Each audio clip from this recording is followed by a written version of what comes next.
Welcome in, Dark Hearts. I'm Mooney. And Wolfie with your Nerd Network news. He went from wanting pictures of Spider-Man to becoming the most powerful being on Earth. And now J.K. Simmons is returning as Omni-Man for Invincible Season 2 Part 2 on March 14th. I'd call Invincible an emotional roller coaster, but it's much more like an emotional swinging ship. You're either on the side where they are flying through the air, it is a perfect vibe with the music and the scenery, or on the other side where it is gory, gruesome, and depressing as heck. This series loves to keep you on your toes and give just enough misdirections that you don't guess what's coming next. Unless you read the comics, of course. From episode 1, we see Omni-Man committing the worst crime he could commit and doing absolutely nothing to cover his tracks. And yet it took so long for anyone to catch on. Let's just say Omni-Man rolled a 20 in charisma. More like intimidation. The series follows Mark, also known as Invincible.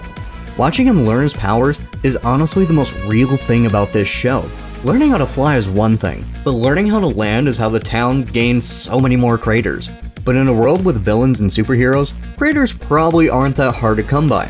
We are so excited to get the rest of Season 2, mostly because Season 1 and 2 barely scratch the surface of the comics. There are so many more events and heroes and awesome villains that we have yet to meet.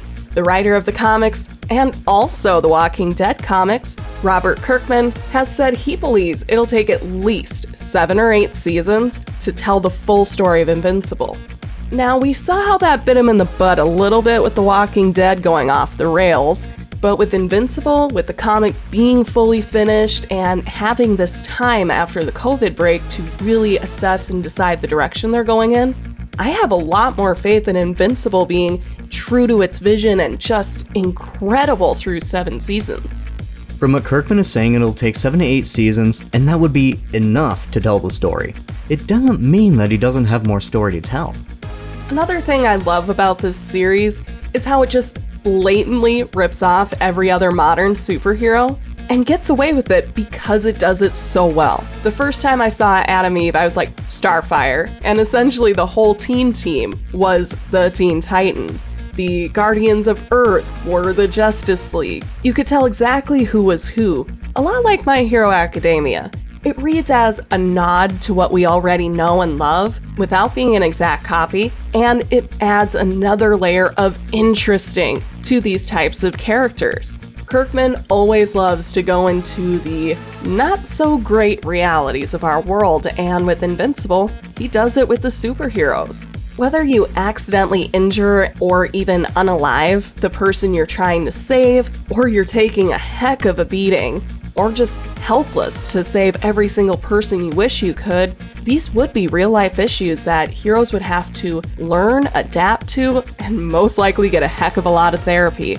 Much like whoever is responsible for monitoring Robert Kirkman's search history, they're definitely in therapy at this point. Part 1 of Season 2 left on such a major cliffhanger, you guys might have even needed the break. I know we did. For Season 2 Part 2's announcement, we got a 14-second clip. Mark doesn't look okay. The city looks like it's in chaos. We're gonna find out what happened on March 14th when Invincible Season 2 Part 2 releases.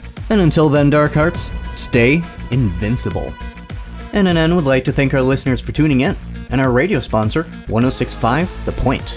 Make sure you like and subscribe to darkheart_studios on YouTube, and follow our socials for full video versions of NNN, interviews, and live event coverage.